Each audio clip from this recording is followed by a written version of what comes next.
Hmm.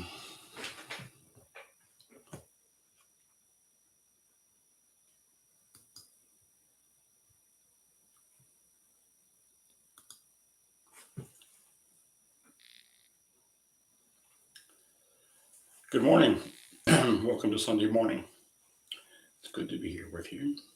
On a technical note, there are some issues with the video on Facebook, so the video may cut out. Hopefully, the sound will continue for those joining us on Facebook. Greetings to the folks I can see on Zoom, and greetings to the folks who I cannot see on Facebook and YouTube. Today, we're going to continue our exploration of,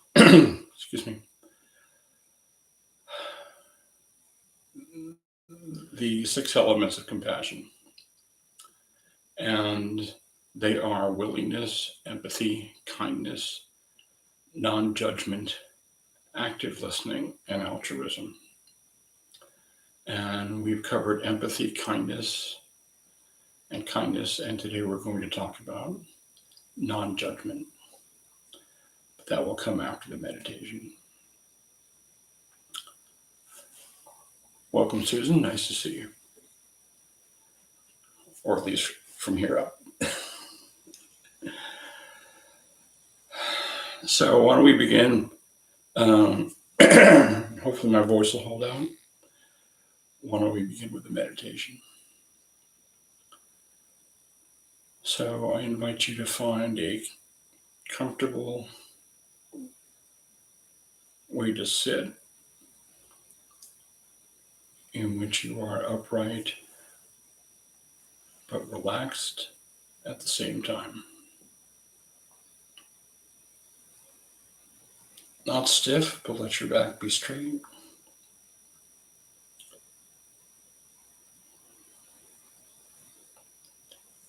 If you tuck in your chin a little bit and it's like a little string is at the crown of your head, pulling up gently, just straighten the top vertebrae in the back of your neck without straining or stressing the muscles in your shoulder or your neck.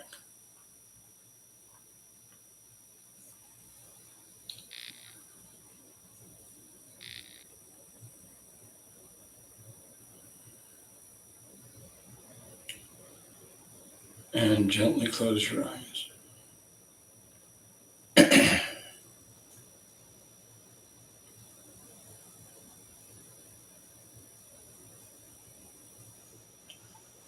And let's start with a few slow, deep breaths.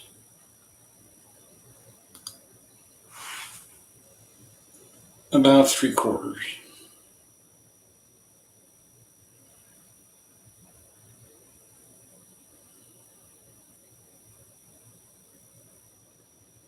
Just breathing in and letting the chest and the belly expand.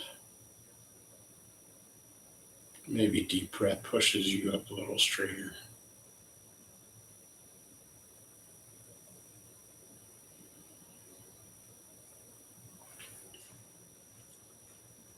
Long, slow, deep breath.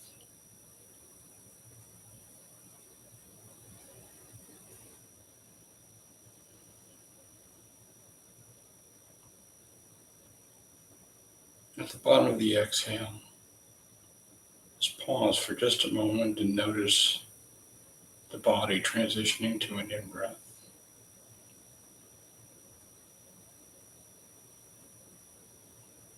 And follow the sensations of the in-breath all the way to the top.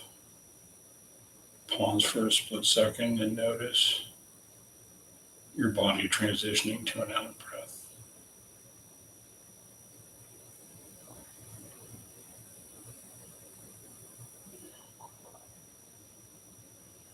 And as you breathe out, just begin the process of softening and relaxing. Letting your breathing return to normal.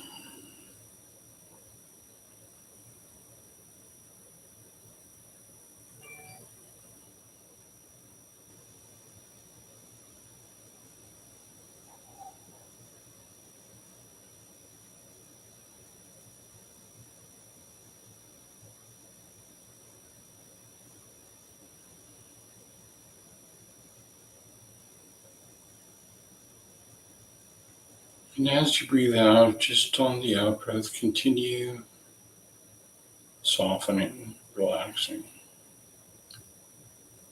the muscles around your eyes and letting your eyes just roll back in their sockets.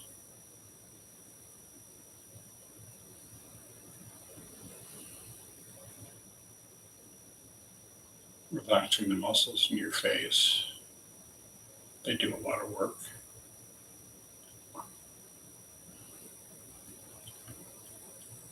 Letting your mouth just drift open a little bit to relax your jaw muscles. And bring your lips back together.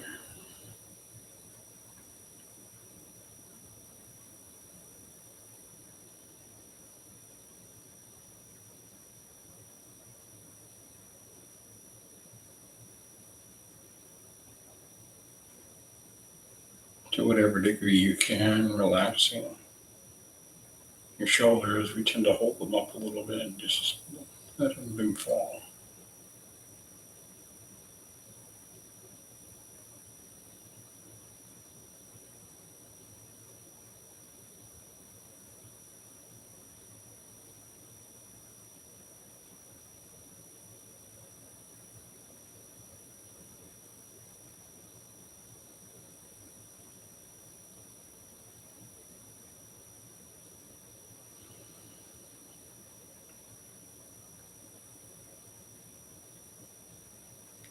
Continuing as you breathe out, just relax your belly. We tend to hold it in. Just let it hang. There's nothing to hold on to. There's nothing to guard against.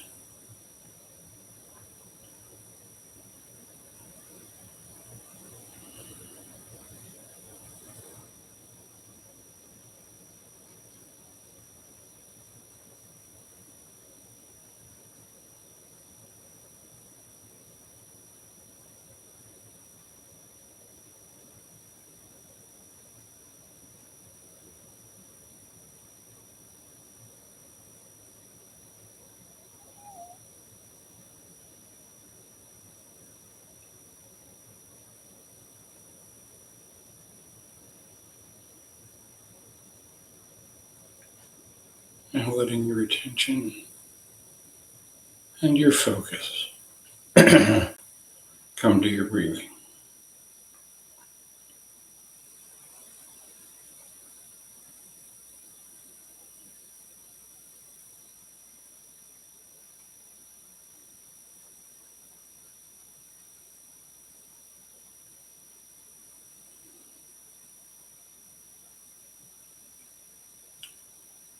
Just noticing the sensations of the body breathing in and out.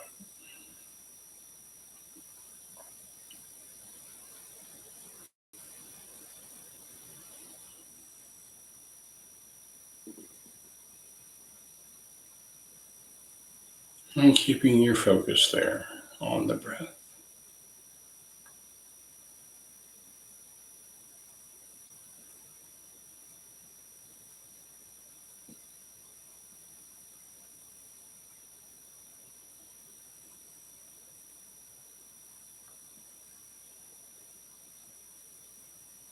And your mind wanders off. It's okay. The mind generates thoughts. The way the lungs breathe, the heart beats, the nose smells, the mind thinks.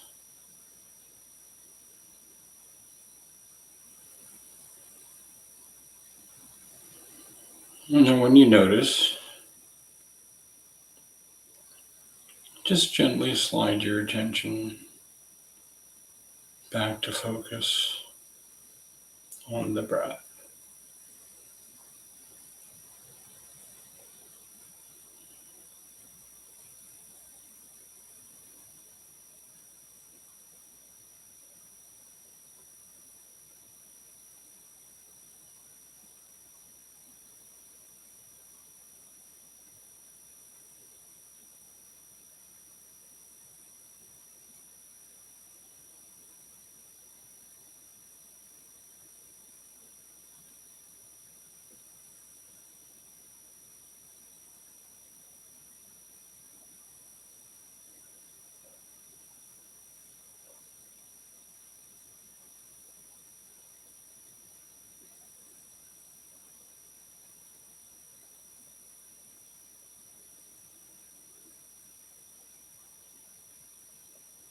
Thoughts will arise, they'll come and go. Feelings will arise, they'll come and go. Just bring your attention back to the breathing.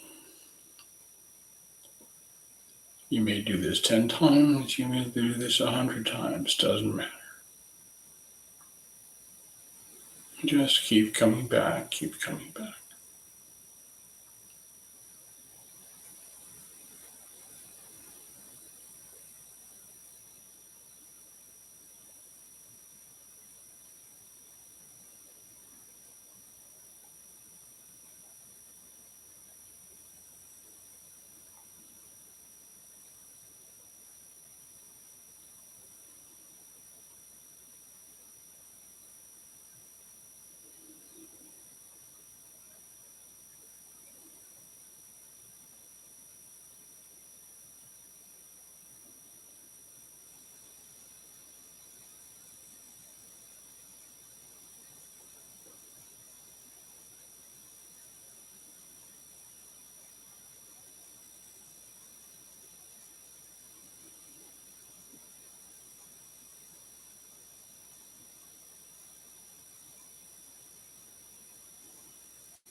If you've wandered off in thoughts and notice that your mind is thinking, all good. Don't worry about it. Just gently, compassionately bring your focus back to the breath.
And as we come towards the end of this sitting,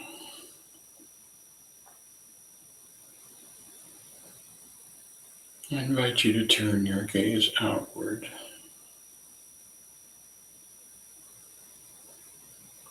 And may it be that this practice allows us to view the world kindly, compassionately.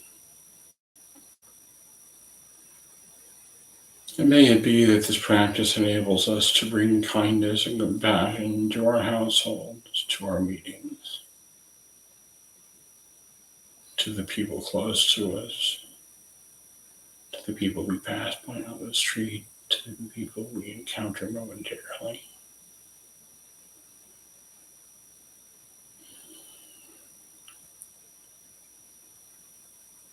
May the benefits of this practice enable us to bring kindness and compassion to the world.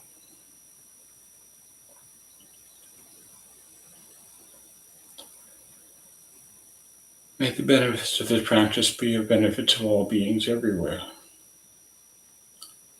May all beings be happy. May all beings be well.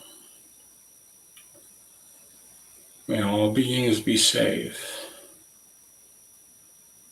May all beings be at ease and at peace.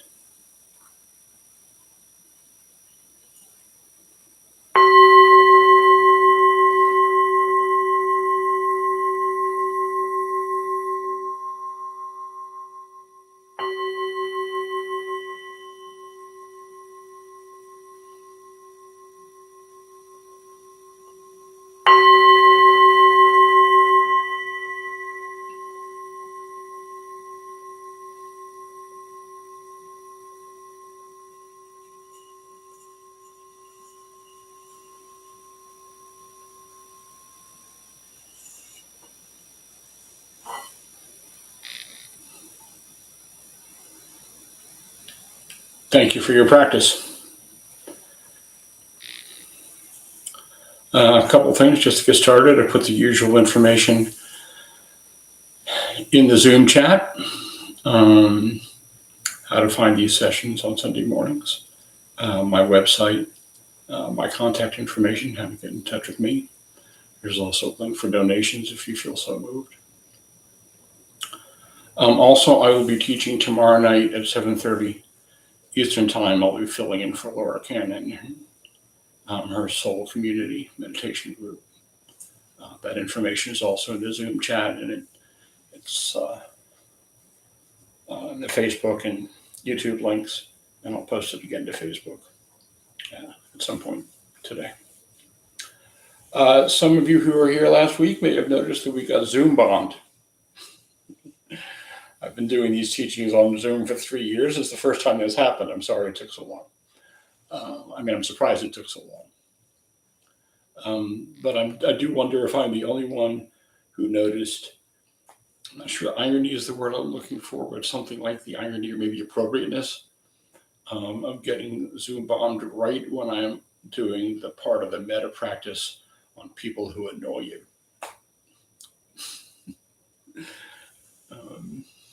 I noticed that too. Yeah. That's what you call irony or coincidence. Yeah. I didn't notice that at first, but in retrospect, that was kind of interesting. Anyway, we offer kindness and compassion all around.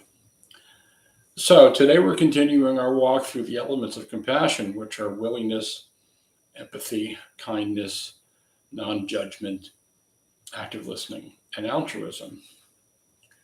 And we've covered empathy and kindness, and I'm not sure what I'm going to do about willingness. But today we're going to talk about non-judgment. And I thought I would start that with one of my favorite quotes from Thomas Merton, who was a Trappist monk.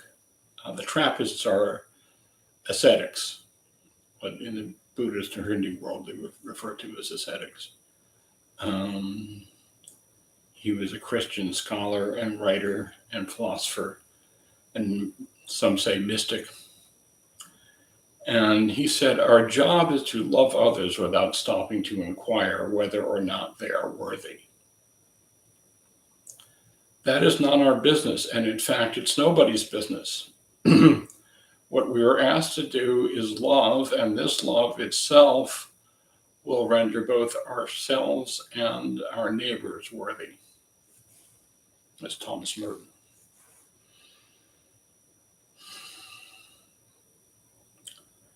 An attitude of non-judgment is essential to compassion, because if we're judging people, we can't meet them in a compassionate space. We can't open our hearts.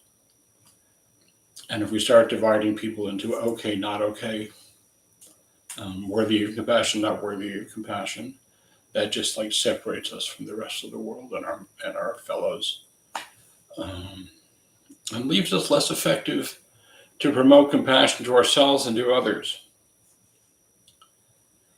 And it's easy to be non-judgmental of people who we love and are behaving the way we want them to, and are not doing anything harmful. But then we meet people or encounter people who are doing things that are harmful, who are acting out. Maybe they're strung out, maybe they're acting mean, maybe they just seem to be difficult people to be around. And that judgmental switch can flip on. And one of the benefits of mindfulness is we can notice when we're doing that and decide not to do that. But the question is, can we look at somebody who's acting out in a way that we find difficult or maybe even abhorrent and say, this is someone who's suffering and this is what that looks like?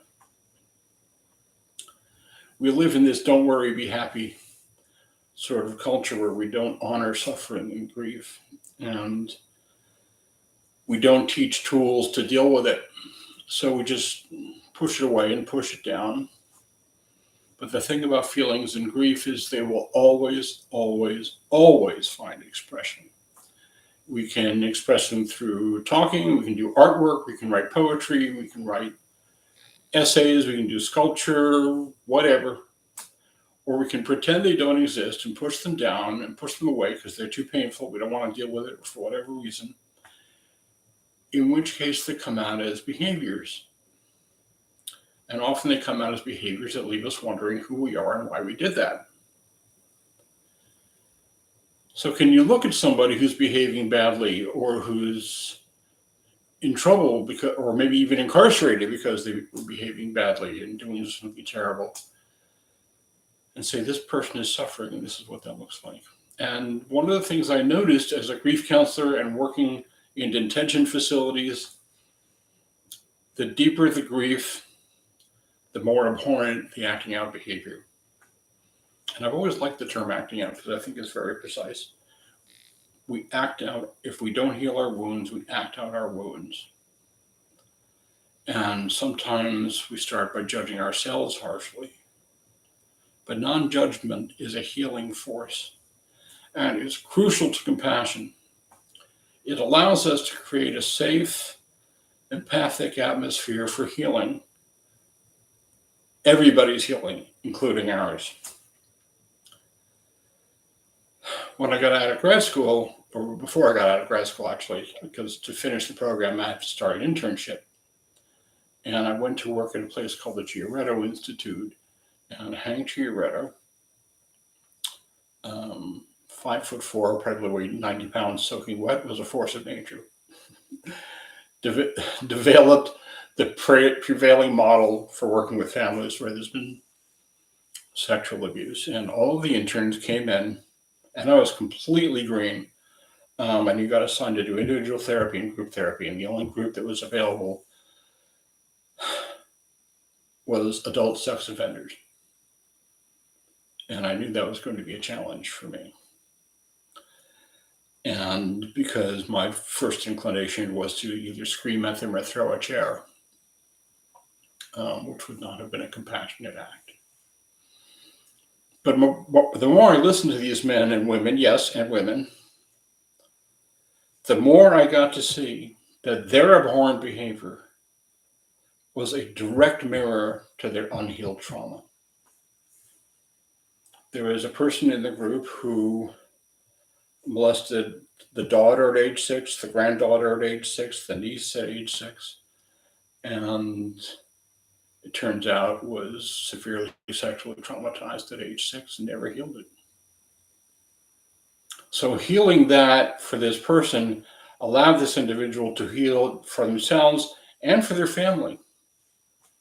And what it took to be able to do that, for me to aid in that, and for the other therapists in the room, was to suspend judgment and just see this person is wounded.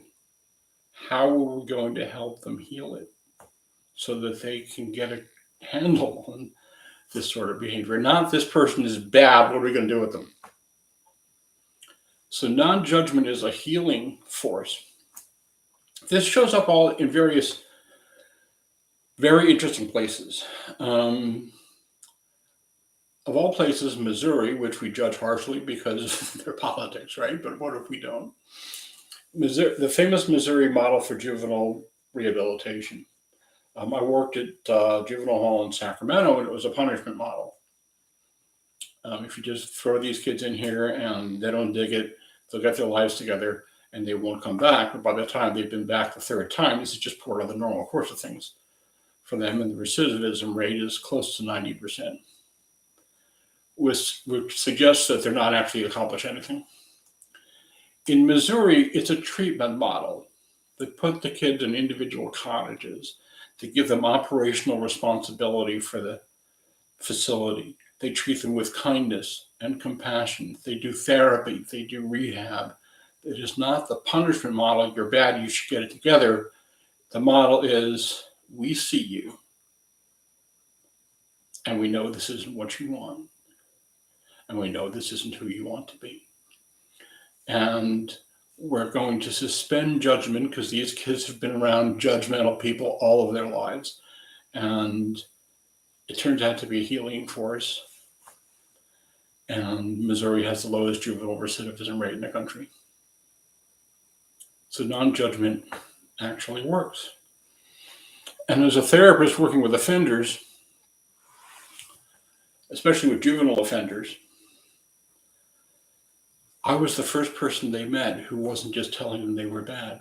And there was a healing atmosphere in the space of just allowing someone to be as they are without judgment, which allowed them to open their wound and heal it, rather than judging them harshly, which causes people to close up.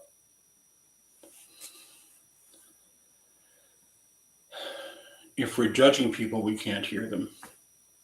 We can't really hear or see someone or be present for them if we're clouded by our own harsh judgment of whatever that is. Now, I'm the first person to tell you this is an extremely difficult thing to do sometimes. There are people whose behaviors really don't work for us.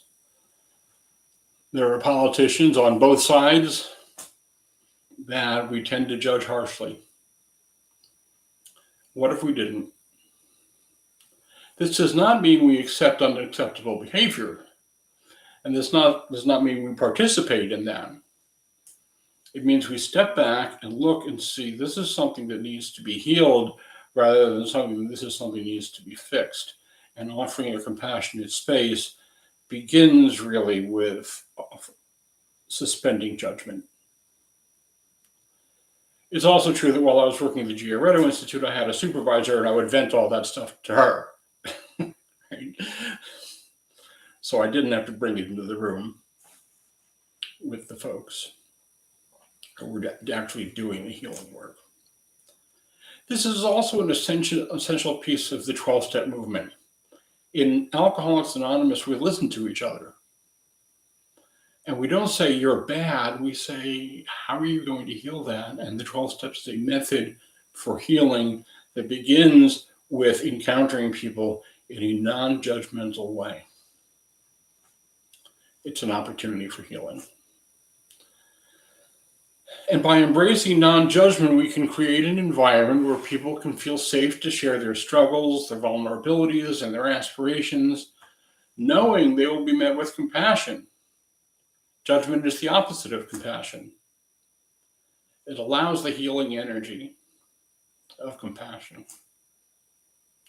And as I said before, it is not accepting the unacceptable.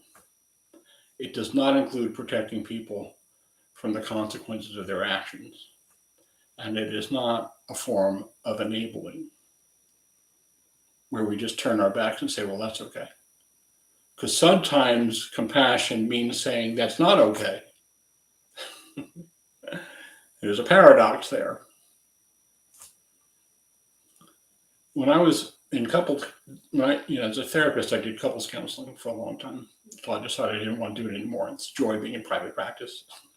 You get to stop doing the parts that you don't like anymore. And judgment was really one of the common colds of couples therapy. One person is struggling with something and another person doesn't understand it, and therefore just dismisses it or judges it, or that's not important, that's trivial. You shouldn't feel that way is one of the most poisonous things you can ever say to anybody. And therefore, they could not see each other. And part of the therapy was in helping this person recognize, I don't have to understand it to be kind and compassionate and non-judgmental. There's a lot of things I don't understand.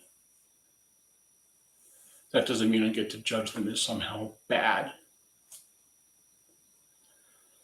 When we suspend judgment, when we come from a non-judgmental space, we can actually validate someone's experience. Someone I worked with at Giorgetto was never able to say out loud how much this person hated themselves for these behaviors that were compulsive. I feel the need to say that there's a clinical difference between child molesters and pedophiles. I didn't work with pedophiles. One can be treated, one cannot. To allow a non-judgmental, compassionate space, enough for someone to say, I hate this and I hate myself, and be the first person with whom they can actually say that and begin to heal it.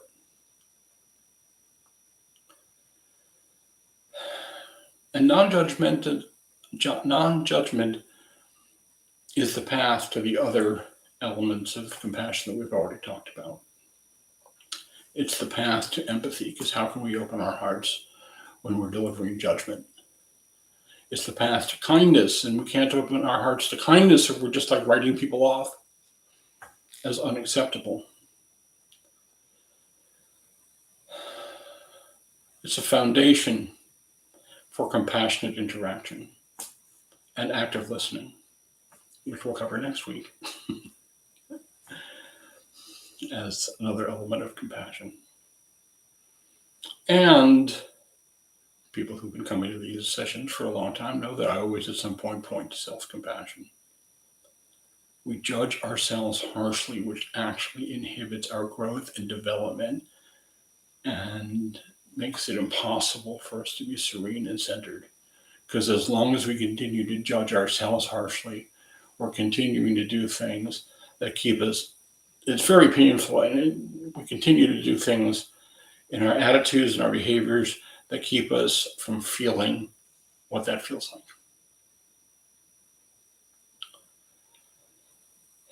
It's not a secret that I'm a recovering addict, and there are pieces of my life that I would not have that right now I would not choose to do. But to the degree that I judge myself harshly for that, I can't heal any of it. I just get stuck in that cesspool of judgment and self-criticism, which never leads to anything good. So part of non-judgment is my invitation to you to be kind and gentle with yourself in all things. And if you put your foot in it, which you certainly will, because I do, take a deep breath. Maybe hear that critical thing going by in your head. Mindfulness helps us see when we're doing that and decide not to do that. Recognize you're doing the best you can in that moment. Bow and with kindness, move on to whatever solution you need to move on to. But adding a level of harsh self-judgment or condemnation saps the energy we need to heal. And we all deserve better than that. So I invite you to be kind and gentle with yourself. I invite you to be kind and gentle to the people you encounter. And I thank you for your kind attention.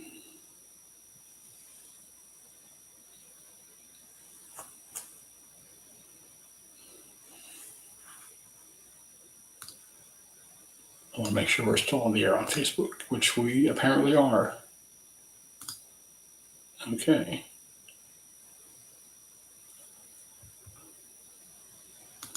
Facebook's a little funky this morning. Any comments, questions, harsh criticisms, judgmental statements? Thanks, Ken. I really appreciated that talk.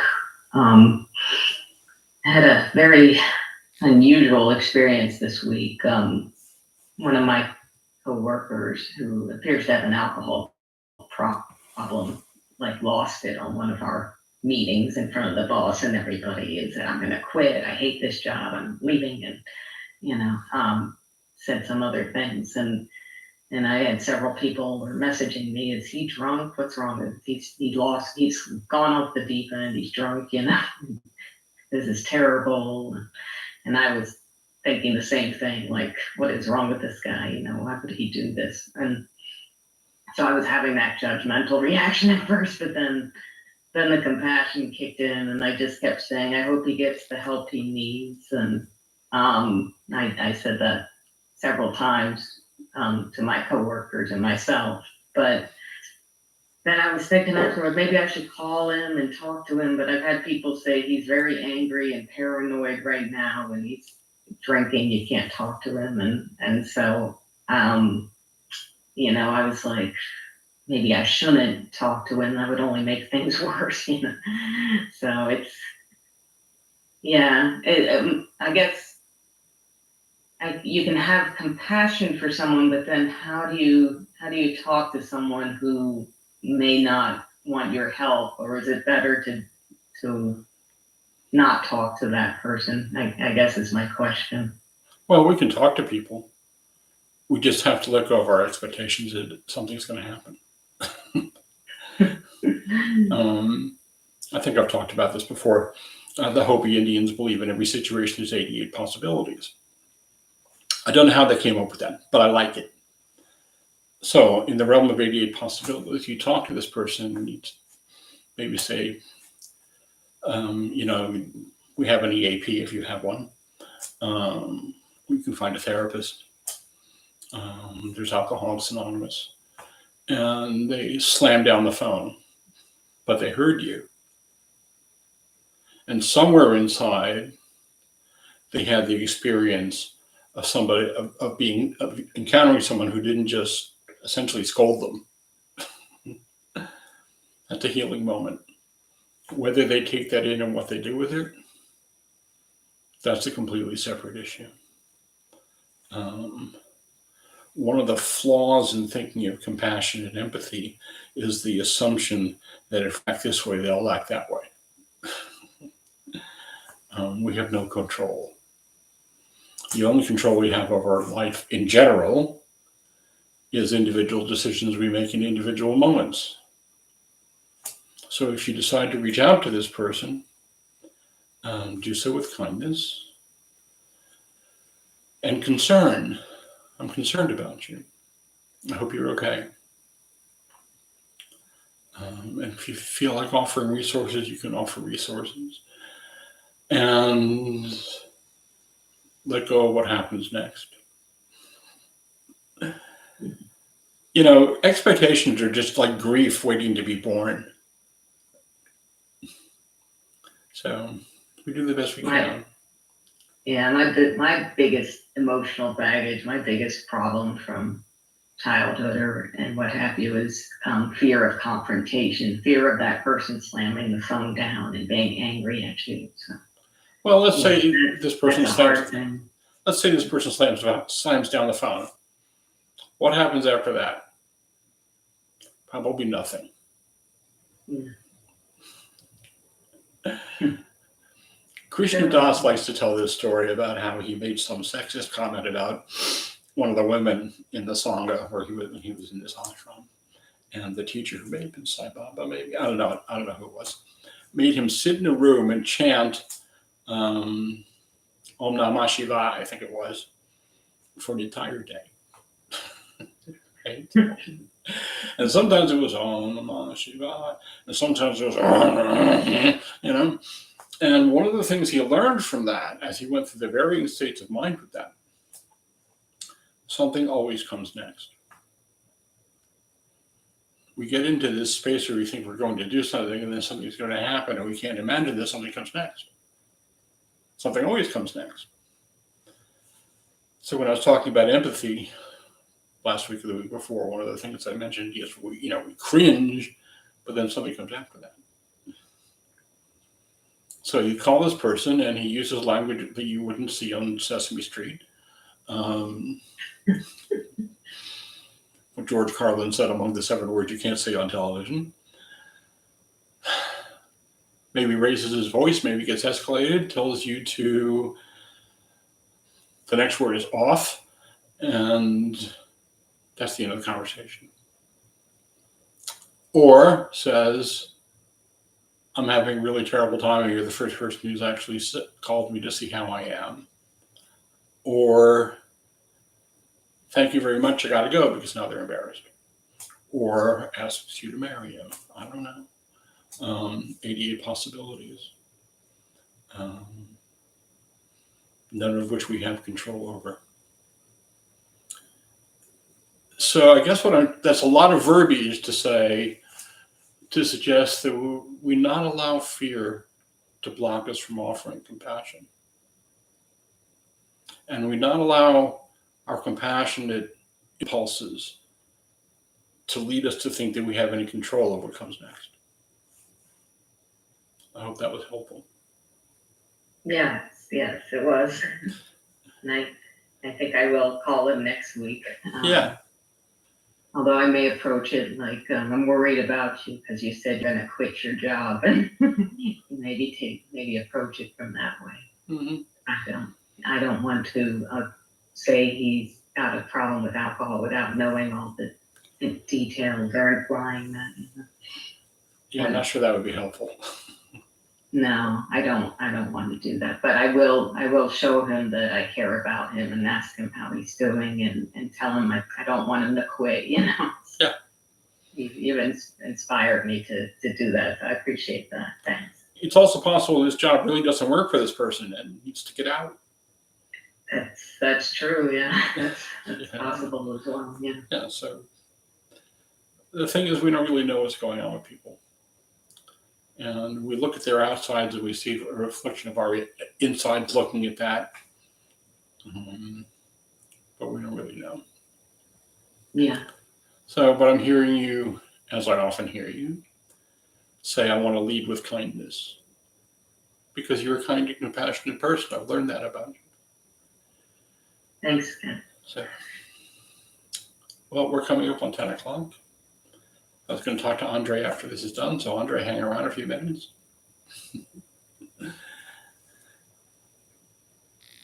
Thank you. I'll see you next week.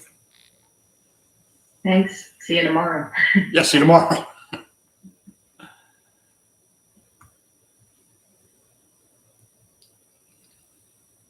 Andre, give me a minute.